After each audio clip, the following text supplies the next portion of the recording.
Hello students, my self Yogendra Singh. आज हम electrostatics first unit first chapter का अगला टॉपिक हम स्टार्ट करेंगे। अगले टॉपिक का नाम क्या है? आवेशीकरण की विधियां।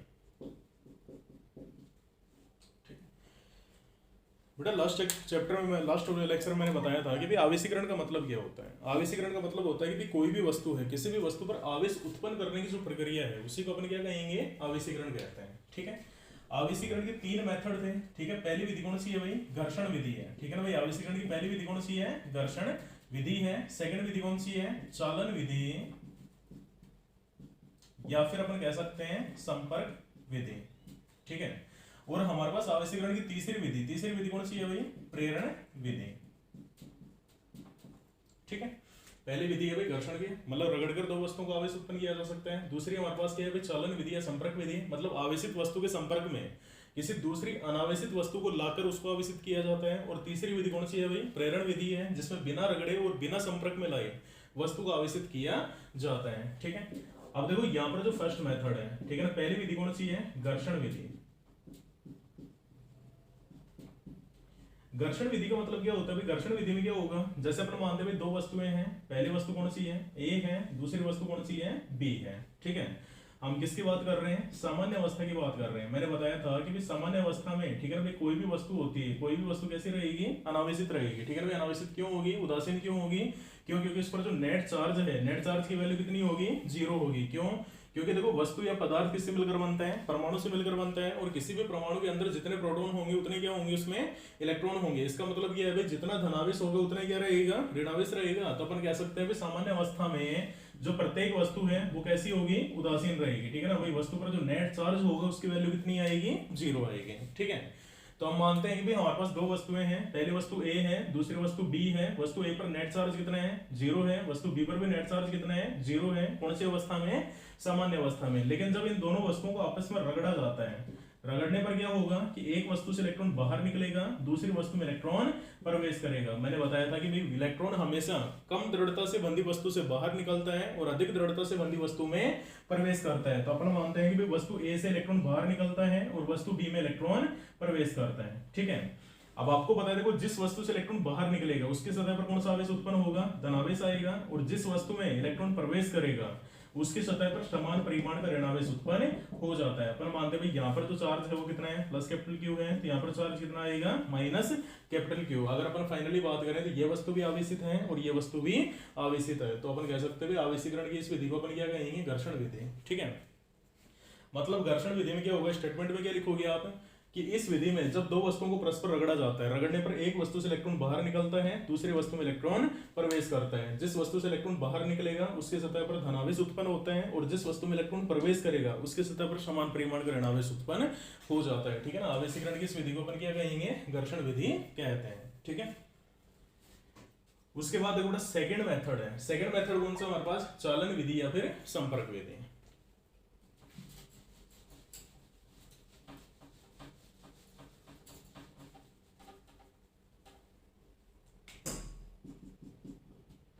सेकंड विधि कौन सी है भाई? चालन विधि या संपर्क विधि। देखो चालन विधि या संपर्क विधि में क्या होगा? इस विधि में क्या होता है कि भाई हमारे पास दो वस्तुएं हैं, ये पहली वस्तु है, ये अपन मानते हैं क्या है? दूसरी वस्तु है। ठीक है, हम मानते हैं जो पहली वस्तु है इस पर जो चार्ज है वो उसका मान कितना है भाई? प्लस कैपिटल क्यू चार्ज है। ठीक है ना भाई, पहली वस्तु कैसी है? आवेशित है, ये पहले से आवेशित है और इस पर आवेश कितना है? प्लस कैपिटल क्यू है। जो दूसरी वस्तु है, ठीक है ना, दूसरी वस्तु बी, इस पर चार्ज कितना है? जीरो है। मतलब ये वस्तु कैसी है? यहाँ पर अनावेशित है और ये वस्तु कैसी है? आवेशित है। ठीक है, चालन विधि या संपर्क विधि में क्या होगा कि भाई किसी भी आवेशित वस्तु के संपर्क में हम किसको लेके आएंगे? अनावेशित वस्तु को। ठीक है ना, जब इन दोनों वस्तुओं को संपर्क में लाएंगे,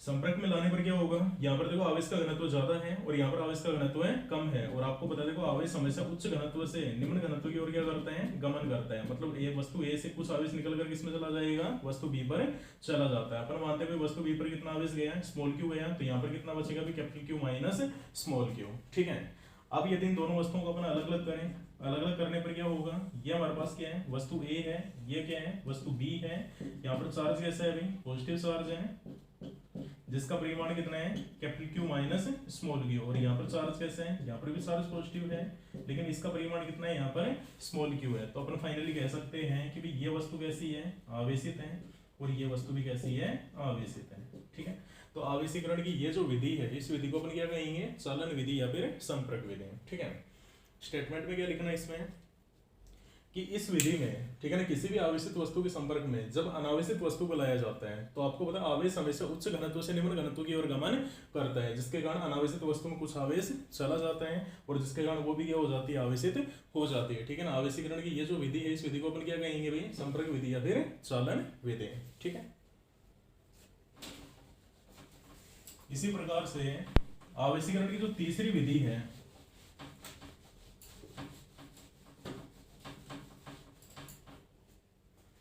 जो थर्ड मेथड है, तीसरी विधि है, वो क्या कहलाएगी, प्रेरण विधि। ठीक है, बाय इंडक्शन।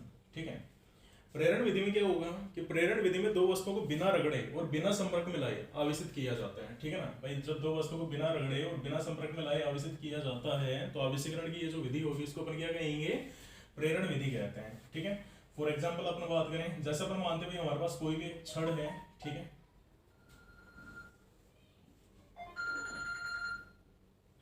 ये हमारे पास क्या है भाई, कांच की छड़ है।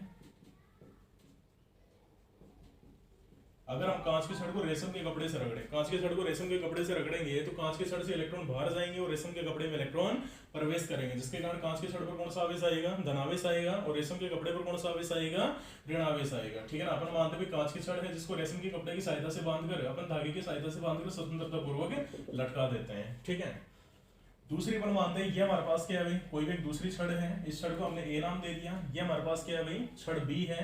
ठीक है ना, ये छड़ कैसी है, अनावेशित है। ठीक है, मतलब इस पर जो नेट चार्ज है, नेट चार्ज की वैल्यू कितनी है, यहाँ पर 0 है। ठीक है ना, इस पर आवेश कैसा है, धनावेश है, और इस पर आवेश कितना है, 0 है। ठीक है, हम मानते हैं इस पर आवेश हमने कितना मान लिया, प्लस कैपिटल क्यू है। ठीक है, अब हम क्या करेंगे कि जो अनावेशित छड़ बी है, अनावेशित छड़ बी को यदि अपन कांच की छड़ के नजदीक लेके जाएं, ठीक है ना भाई, नजदीक लेके जाएंगे तो यहाँ पर क्या होगा भाई, ये हमारे पास क्या है भाई, कांच की छड़ है जो धागे की सहायता से बांधकर स्वतंत्रता पूर्वक लटकाई गई है। कांच की छड़ ए है जिस पर चार्ज कितना है, प्लस कैपिटल क्यू चार्ज है। ठीक है, ये हमारे पास क्या है भाई, अनावेशित छड़ है जिसको हम क्या करते हैं, कांच की छड़ के नजदीक लाते हैं। ठीक है, नजदीक लाने पर क्या होगा कि इस छड़ के अंदर जितना भी धनावेश है, ठीक है ना, इस छड़ के अंदर जितना भी धनावेश है वो इस धनावेश से क्या होगा, प्रतिकर्षित होगा, और इस छड़ के अंदर जितना भी ऋणावेश है वो इस धनावेश से क्या होगा, आकर्षित होगा, जिसके कारण संपूर्ण ऋणावेश इसके पहले सिरे पर इकट्ठा होगा और संपूर्ण धनावेश इसके दूसरे सिरे पर इकट्ठा हो जाता है। ठीक है, ये हमारे पास क्या है भाई, छड़ बी है जो कैसी है, अनावेशित है। ठीक है, फिर हम क्या करेंगे कि जो छड़ बी है, छड़ बी के अगर दूसरे सिरे को अपन क्या करें, भूसंपर्कित करें। ठीक है ना भाई, छड़ बी के दूसरे सिरे को हम क्या करते हैं, भूसंपर्कित कर देंगे, तो जितना भी धनावेश हो पूरा का पूरा किसमें चला गया, भूमि में चला गया। तो यहाँ पर क्या बचेगा भाई, ये कांच की छड़ है जिस पर आवेश कितना है, धनावेश है, प्लस कैपिटल क्यू चार्ज है। ठीक है, छड़ ए है, और ये हमारे पास क्या है भाई, छड़ बी है जिसके पहले सिरे पर आवेश कैसे है, ऋणावेश है, और दूसरे सिरे पर जितना भी धनावेश था वो सारा सारा किसमें चला गया, ग्राउंड में चला गया। अब हम क्या करेंगे कि दूसरे सिरे को यदि अपन भाई कांच की छड़ से दूर लेके जाएं, ठीक है, अनावेशित छड़ को यदि कांच की छड़ से दूर लेके जाएं, दूर ले जाने पर क्या होगा कि भाई इन दोनों के बीच में लगने वाला जो आकर्षण बल है उसमें क्या होगी, कमी होगी। ठीक है,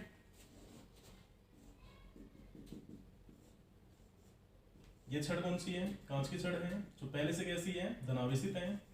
अगर हम अनावेशित छड़ को इससे दूर लेके जाएंगे तो आपको बताएं दोनों के बीच में लगने वाले आकर्षण बल में क्या होगी, कमी होगी, जिसके कारण संपूर्ण ऋणावेश एक समान रूप से पूरी छड़ में फैल जाता है। तो अपन कह सकते हैं देखो पहले ये जो छड़ थी वो कैसी थी, आवेशित थी, अनावेशित थी, और फाइनली ये छड़ कैसी हो गई, आवेशित। ठीक है, और ये छड़ भी कैसी है, आवेशित। ठीक है, तो आवेशीकरण की ये जो विधि है इस विधि को अपन क्या कहेंगे, प्रेरण विधि कहते हैं। मतलब प्रेरण विधि में दो वस्तुओं को बिना रगड़े और बिना संपर्क में लाए आवेशित किया जा सकता है। ठीक है, हम मानते हैं कि भाई ये जो आवेश है, ठीक है ना, ये आवेश कौन सा है भाई, प्रेरित आवेश है। प्रेरित आवेश है जिसको हमने क्या नाम दे दिया यहाँ पर, क्यू प्रेरित। तो अगर क्यू प्रेरित की वैल्यू आपसे पूछी जाए तो क्यू प्रेरित की वैल्यू कितनी आएगी हमारे पास, minus capital Q 1 - 1 upon epsilon और ठीक है ना, ये हमारे पास क्या है भाई, इंड्यूस्ड चार्ज है जो अपने आप यहाँ पर क्या होता है, जनरेट होता है। ठीक है, और यहाँ पर जो एप्सिलॉन आर है, एप्सिलॉन आर का मतलब क्या है, आपेक्षिक विद्युतशीलता है। ठीक है, एप्सिलॉन आर यहाँ पर क्या है भाई, आपेक्षिक विद्युतशीलता है। अगर इस साइड में आवेश की वैल्यू पूछी जाए तो आवेश की वैल्यू कितनी आएगी, minus capital Q into 1 minus 1 upon epsilon R. Epsilon R का मतलब क्या है यहाँ पर, आपेक्षिक विद्युतशीलता। तो ये हमारे पास क्या है भाई, आवेशीकरण की 3 विधियां हैं। पहली विधि कौन सी है, घर्षण विधि है। दूसरी विधि कौन सी है, चालन विधि है। और तीसरी विधि कौन सी है, प्रेरण विधि है। भाई घर्षण विधि में हम क्या करेंगे, दो वस्तुओं को रगड़कर आवेशित किया जाता है। संपर्क विधि या चालन विधि में क्या करते हैं, आवेशित वस्तु के संपर्क में किसी अनावेशित वस्तु को लाएंगे, जिसके कारण आवेश उच्च घनत्व से निम्न घनत्व की ओर गमन करता है, जिसके कारण अनावेशित वस्तु क्या हो जाती है, आवेशित हो जाती है। और तीसरी विधि क्या है भाई, प्रेरण विधि है, जिसमें हम क्या करेंगे, दो वस्तुओं को बिना रगड़े और बिना संपर्क में लाए आवेशित किया जाता है। तो आवेशीकरण की यह जो विधि होगी इसको अपन क्या कहेंगे भाई, संपर्क विधि या फिर चालन विधि।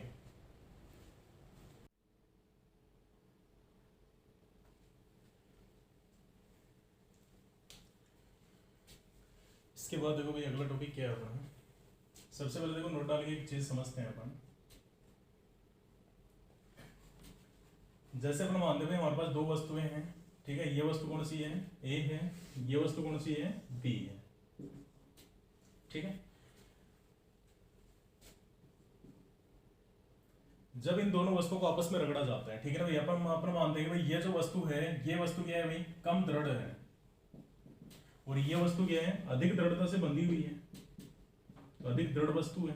ठीक है, तो आपको पता है देखो, जब इन दोनों वस्तुओं को आपस में रगड़ा जाता है तो रगड़ने पर क्या होगा कि एक वस्तु से इलेक्ट्रॉन बाहर निकलेगा और दूसरी वस्तु में इलेक्ट्रॉन प्रवेश करेगा।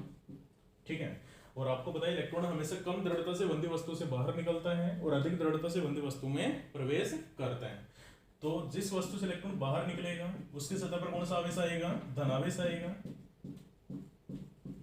और जिस वस्तु में इलेक्ट्रॉन प्रवेश करेगा उसके सतह पर कौन सा आवेश आएगा, समान परिमाण का ऋणावेश उत्पन्न हो जाता है। ठीक है, अब देखो इलेक्ट्रॉनों के आदान प्रदान से इन दोनों वस्तुओं के द्रव्यमान में क्या परिवर्तन होगा, इनके त्रिज्याओं में क्या परिवर्तन होगा, इनके घनत्वों में क्या परिवर्तन होगा, इनके आयतन में क्या परिवर्तन होगा, यह चीज हमें समझनी है। ठीक है, अगर हम सबसे पहले भाई द्रव्यमान की बात करें, ठीक है ना भाई, अगर हम द्रव्यमान की बात करें तो सबसे पहले देखो वस्तु ए का जो द्रव्यमान है, ठीक है, द्रव्यमान इसका बढ़ेगा या कम होगा, इलेक्ट्रॉन अगर इससे बाहर निकलेंगे, तो इसके द्रव्यमान में क्या होगी, कमी होगी। ठीक है ना भाई, द्रव्यमान में क्या होगी, कमी होगी। इसी प्रकार से वस्तु बी का जो द्रव्यमान है, वस्तु बी का द्रव्यमान क्या होगा, बढ़ेगा। ठीक है ना भाई, क्यों बढ़ेगा, क्यों, क्योंकि इसमें इलेक्ट्रॉन प्रवेश कर रहे हैं और इससे इलेक्ट्रॉन बाहर निकल रहे हैं। ठीक है भाई, इलेक्ट्रॉन बाहर निकलेंगे तो आपको पता है जितने इलेक्ट्रॉन बाहर निकलेंगे, ठीक है ना, उतना ही यहाँ पर द्रव्यमान में कमी होगी और यहाँ पर द्रव्यमान में क्या होगी, वृद्धि होगी। ठीक है, दूसरी बात, अगर इस वस्तु की त्रिज्या की हम बात करें, ठीक है ना भाई, त्रिज्या में क्या परिवर्तन होगा,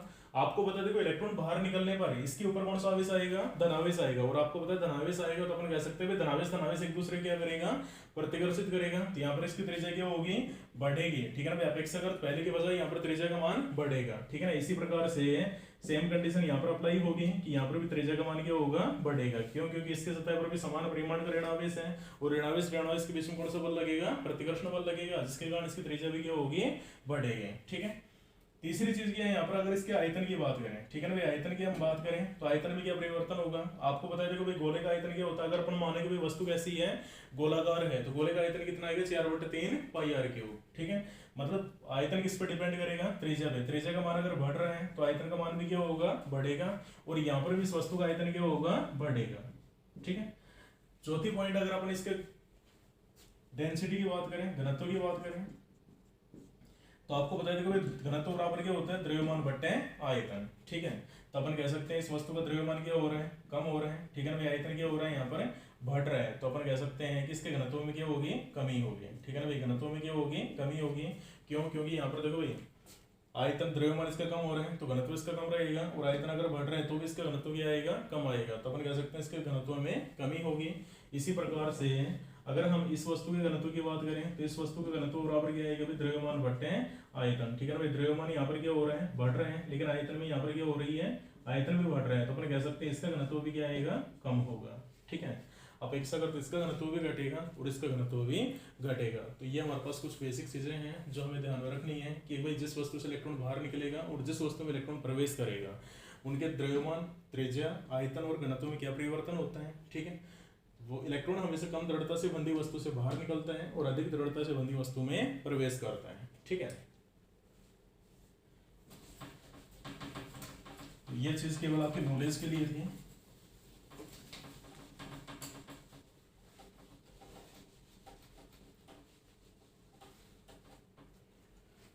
उसके बाद देखो भाई अगला टॉपिक क्या है,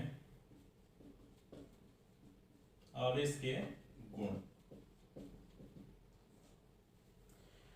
आवेश के गुण क्या क्या है? देखो एक बात आपको बताया कि भाई समान प्रकृति के आवेशों के बीच में हमेशा कौन सा बल लगेगा, प्रतिकर्षण बल लगेगा, और विपरीत प्रकृति के आवेशों के मध्य कौन सा बल लगेगा, आकर्षण बल लगेगा। तो आवेश का पहला गुण क्या है, समान प्रकृति के आवेशों के मध्य प्रतिकर्षण तथा विपरीत प्रकृति के आवेशों के मध्य आकर्षण बल कार्य करता है, ठीक है। समान प्रकृति के आवेशों के मध्य प्रतिकर्षण बल और विपरीत प्रकृति के आवेशों के मध्य आकर्षण बल कार्य करता है। सेकंड पॉइंट क्या है इसका, कि अगर आवेश कैसा है भाई, स्थिर आवेश है, तो स्थिर आवेश के चारों ओर विद्युत क्षेत्र उत्पन्न होता है, ठीक है। आवेश अगर स्थिर आवेश है तो स्थिर आवेश के चारों ओर केवल और केवल विद्युत क्षेत्र उत्पन्न होता है। तीसरा पॉइंट, एक समान वेग से गतिशील आवेश के चारों ओर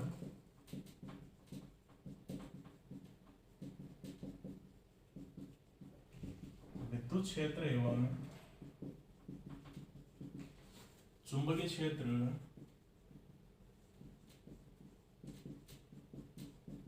दोनों उत्पन्न होते हैं, ठीक है।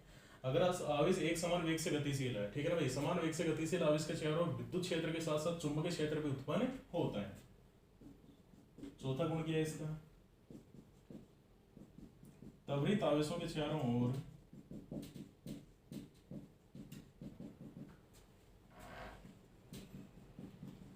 विद्युत क्षेत्र एवं चुंबकीय क्षेत्र दोनों उत्पन्न होते हैं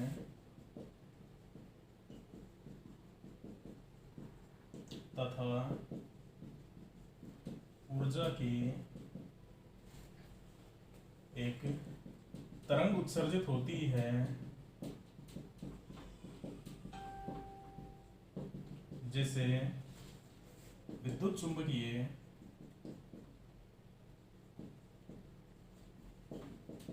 तरंग कहते हैं,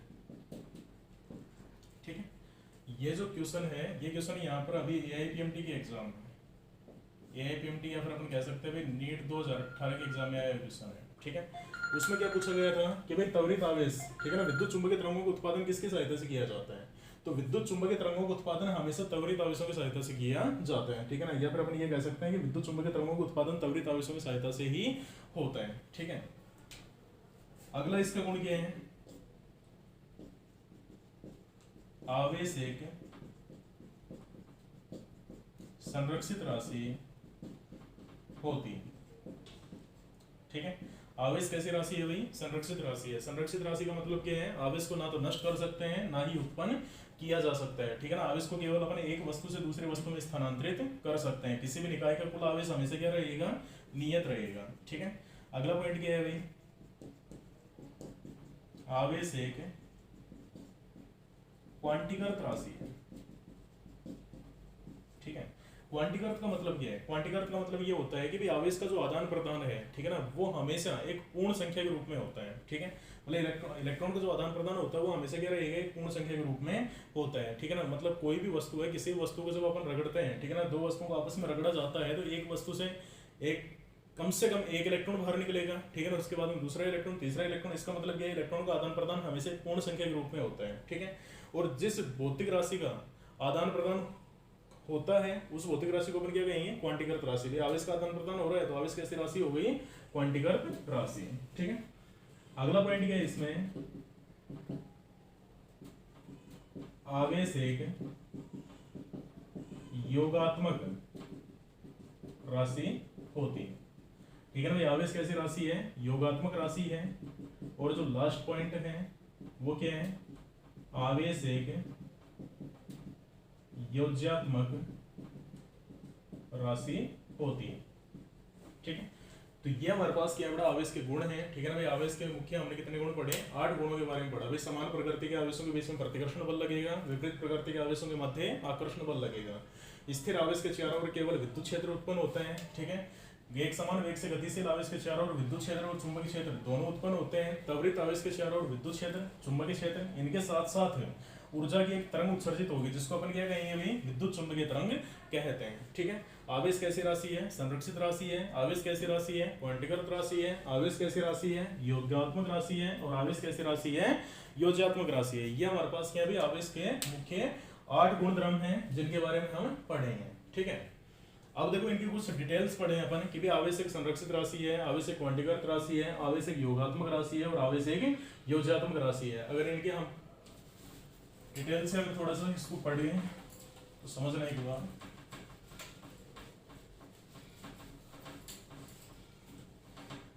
यहां पर हमने लिखा भाई आवेश एक संरक्षित राशि है, आवेश का संरक्षण।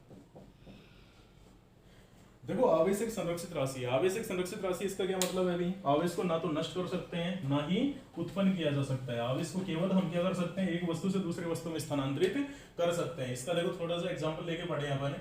जैसे अपन मानते हुए हमारे पास 2 वस्तुएं हैं, एक वस्तु ए है, दूसरी वस्तु कौन सी है, बी है। ठीक है, अगर हम सामान्य अवस्था की बात करें तो सामान्य अवस्था में यह वस्तु कैसी है, उदासीन है। मतलब वस्तु ए पर चार्ज कितना है, 0 है, और वस्तु बी पर भी चार्ज कितना है, 0 है।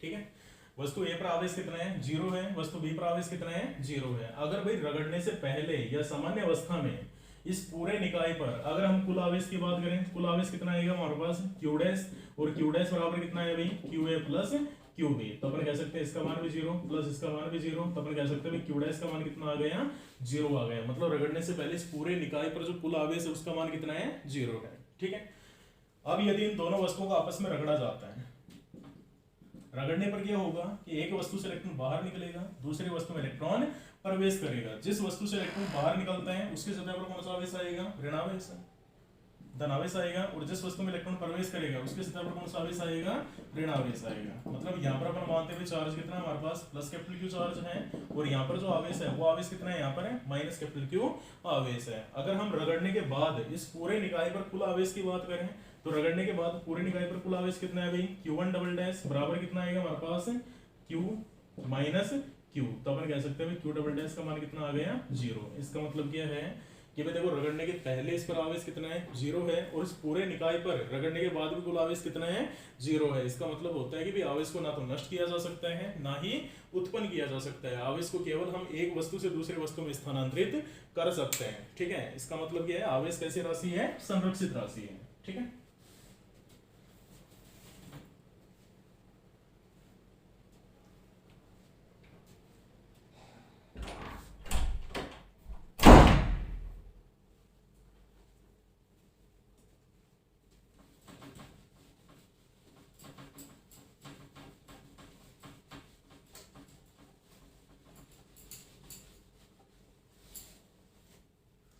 इसके बाद थोड़ा अगला टॉपिक रखते हैं यहाँ पर, आवेश एक क्वांटीकृत राशि होती है। देखो आवेश एक क्वांटीकृत राशि होती है। क्वांटीकृत का मतलब क्या है, यहाँ पर देखो हम 3 पॉइंट बढ़ के चले। पहला पॉइंट क्या है हमारे पास, क्वांटा। ठीक है, दूसरा पॉइंट क्या है भाई, क्वांटीकृत राशि, और तीसरा पॉइंट क्या है, क्वांटीकरण। देखो क्वांटा का मतलब क्या है, आपने देखो 10th क्लास में पढ़ा होगा भाई, क्वांटा का मतलब क्या होता है, देखो ऊर्जा के छोटे छोटे बंडल या पैकेट। भाई ऊर्जा ठीक है। ऊर्जा के बंडल या पैकेटों के बारे में पढ़ा था, ठीक है ना। और बंडल पैकेट को अपन क्या कहेंगे, क्वांटा कहेंगे। मतलब क्वांटा का मतलब क्या होता है, क्वांटा वह न्यूनतम राशि होती है जिसका आदान प्रदान संभव है, ठीक है ना भाई। वह न्यूनतम राशि है जिसका आदान प्रदान संभव है, उसी को अपन क्या कहेंगे, क्वांटा कहेंगे। जिस भौतिक राशि का आदान प्रदान किया जाता है, ठीक है ना, उस भौतिक राशि को हम क्या कहेंगे, क्वांटीकृत राशि कहेंगे। और आदान प्रदान करने की जो प्रक्रिया है, उस प्रक्रिया, उस प्रोसेस को अपन क्या बोलेंगे, क्वांटीकरण कहते हैं, ठीक है ना भाई। क्या बोलेंगे अपन, क्वांटीकरण। अब यदि अपन आवेश की बात करें, जब दो वस्तुओं को आपस में रगड़ा जाता है, रगड़ने पर क्या होगा, एक वस्तु से इलेक्ट्रॉन बाहर निकलते हैं, दूसरी वस्तु में इलेक्ट्रॉन प्रवेश करता है, ठीक है ना। जिस वस्तु से इलेक्ट्रॉन बाहर निकलेगा उसके सतह पर कौन सा आवेश आएगा, धनावेश आएगा। और जिस वस्तु में इलेक्ट्रॉन प्रवेश करेगा उसके सतह पर कौन सा आवेश आएगा, ऋणावेश आएगा। तो एक बात हमें ध्यान में रखनी है कि भाई रगड़ने पर कम से कम एक इलेक्ट्रॉन का आदान प्रदान संभव है। इसका मतलब क्या है भाई, आवेश के लिए क्वांटा का मान कितना हो गया, एक इलेक्ट्रॉन, ठीक है ना। एक इलेक्ट्रॉन कह सकते हैं, या फिर अपन क्या कह सकते हैं, -1.6 गुणा 10 की घात -19 कूलाम। मतलब ये हमारे पास क्या है, आवेश के लिए क्वांटा की वैल्यू है, ठीक है। चूंकि आवेश का आदान प्रदान होता है, इसलिए आवेश कैसी राशि है, क्वांटीकृत राशि है। और इस प्रक्रिया को अपन क्या कहेंगे, क्वांटीकरण कहते हैं, ठीक है। तो किसी भी वस्तु पर, ठीक है ना भाई, किसी भी वस्तु पर आवेश का जो संभावित मान है, आवेश का संभावित मान वो क्या हो सकता है भाई, या तो देखो +- E रहेगा, या फिर +-2E, या फिर +-3E, या फिर +-4E, या फिर अपन कह सकते हैं +-n इंटू E। और n यहाँ पर क्या है भाई, n का मान कितना है, 1 2 3 डॉट डॉट डॉट इन्फिनिटी। इसका मतलब n यहाँ पर क्या है, पूर्ण संख्या है, ठीक है ना भाई। n यहाँ पर क्या है, पूर्ण संख्या है। तो अपन कह सकते हैं वस्तु का जो संभावित मान हो सकता है q का मान कितना आएगा, +-n इंटू E। और ये हमारे पास क्या है, आवेश का फॉर्मूला है, ठीक है। किसी भी वस्तु पर अगर आवेश का मान निकालना हो तो उसका फॉर्मूला कितना आएगा, q बराबर +-n इंटू E। n यहाँ पर क्या है भाई, वस्तु से निकले इलेक्ट्रॉनों की संख्या, या फिर वस्तु द्वारा ग्रहण किए गए इलेक्ट्रॉनों की संख्या, ठीक है ना भाई। वस्तु से कितने इलेक्ट्रॉन का आदान प्रदान हुआ है, ठीक है ना, वो हमारे पास क्या है, n है। यदि वस्तु से इलेक्ट्रॉन बाहर निकलते हैं तो यहाँ पर चिन्ह कैसा लेंगे, धनात्मक लेंगे। अगर वस्तु में इलेक्ट्रॉन प्रवेश करते हैं तो यहाँ पर चिन्ह कैसा आ जाएगा, माइनस का आ जाएगा। तो अपन कह सकते हैं ये हमारे पास बहुत इंपॉर्टेंट फॉर्मूला है, ठीक है ना भाई। आवेश, वस्तु पर आवेश का मान कितना आएगा, q बराबर +-n इंटू E। यहाँ पर क्या है भाई, 1.6 × 10⁻⁻19 कूलाम, ठीक है। तो भाई आवेश कैसी राशि है, क्वांटीकृत राशि है, ठीक है भाई। आवेश का आदान प्रदान हमेशा एक पूर्ण संख्या के रूप में होगा भाई, इलेक्ट्रॉनों का आदान प्रदान हमेशा एक पूर्ण संख्या के रूप में होता है, ठीक है। तो अपन कह सकते हैं भाई वस्तु पर जो आवेश होगा वो कम से कम कितने इलेक्ट्रॉनों का आदान प्रदान संभव है, एक इलेक्ट्रॉन का, फिर दूसरा जाएगा, फिर तीसरा जाएगा, फिर चौथा जाएगा, फिर पांचवा जाएगा। इसी प्रकार से इलेक्ट्रॉनों की संख्या हमेशा पूर्ण संख्या के रूप में प्राप्त होती है, ठीक है।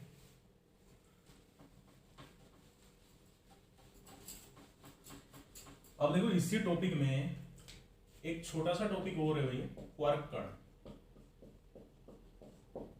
ठीक है।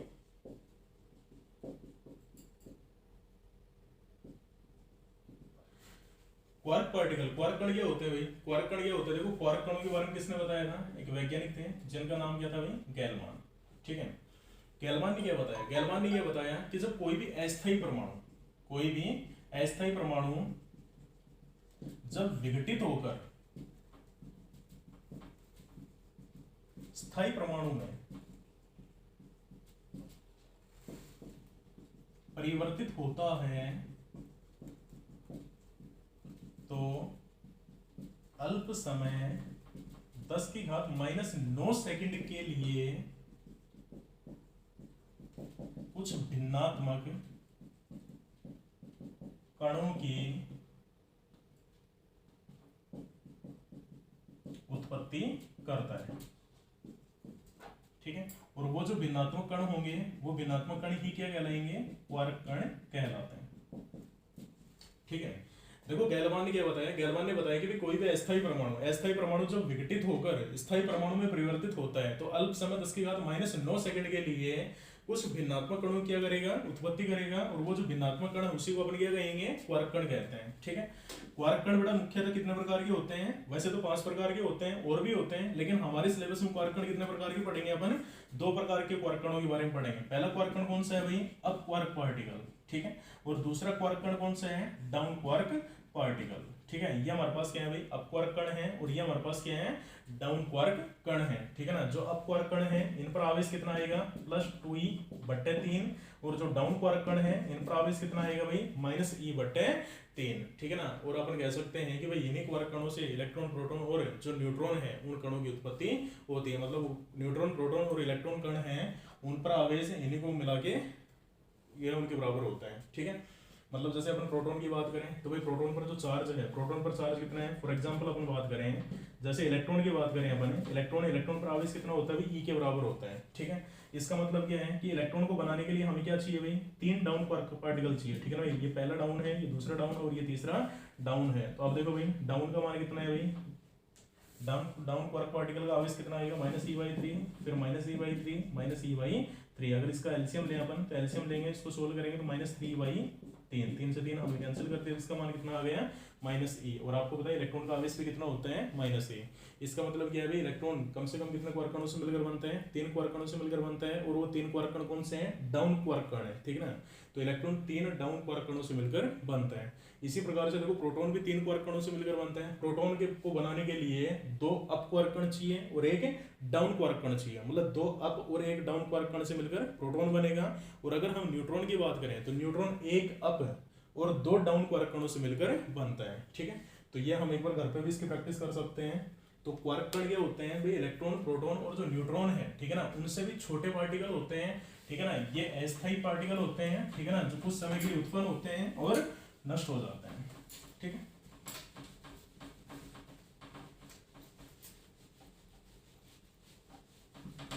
तो देखो आवेश एक क्वांटिगत राशि है। क्वांटिगत का मतलब क्या होता है भाई, कि आवेश का जो आदान प्रदान है वो हमेशा, या इलेक्ट्रॉन का आदान प्रदान वस्तुओं में हमेशा पूर्ण संख्या के रूप में होता है। और आवेश के लिए जो क्वांटा है उसका मान कितना आएगा, 1 इलेक्ट्रॉन या फिर -1.6×10⁻⁻19 कूलम, ठीक है ना। चूंकि आवेश का आदान प्रदान संभव है, इसलिए आवेश कैसी राशि हो गई, क्वांटिगत राशि हो गई। और इस प्रक्रिया को अपन क्या कहेंगे, क्वांटीकरण कहते हैं, ठीक है। अगर हम एक एग्जांपल लें कि जैसे अपन मानते हैं एक वस्तु है, एक वस्तु को +1 कूलम आवेश, या एक वस्तु पर +1 कूलम आवेश उपस्थित है, तो ज्ञात कीजिए कि वस्तु ने कितने इलेक्ट्रॉनों का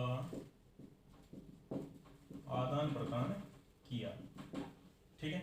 और हमें यह भी बताना है कि इस वस्तु ने इलेक्ट्रॉनों को निष्कासित किया है या फिर इलेक्ट्रॉन ग्रहण किए हैं, ठीक है। अब देखो भाई सबसे पहले बड़ा क्वेश्चन में गिवन क्या है, एक वस्तु है जिस पर आवेश कितना है, Q का मान कितना है भाई, 1 कूलम है, ठीक है ना भाई। Q का मान कितना है, +1 कूलम है, ठीक है। क्वेश्चन में क्या पूछा है कि इलेक्ट्रॉन की संख्या, ठीक है ना, ये कितने इलेक्ट्रॉन, मतलब इलेक्ट्रॉन की संख्या हमें निकालनी है, n का मान हमें क्या करना है, ज्ञात करना है। आपको बता देखो आपने एक फॉर्मूला पढ़ा कि वस्तु पर आवेश Q बराबर क्या होता है भाई, n × e। यहाँ से n बराबर कितना आएगा, Q/e, ठीक है। Q का मान कितना है, 1 कूलम है, बटे e का मान कितना है, 1.6×10⁻⁻19 कूलम है, ठीक है। अगर इसको हम सोल्व करें तो इसका मान कितना आएगा हमारे पास, नियर बाई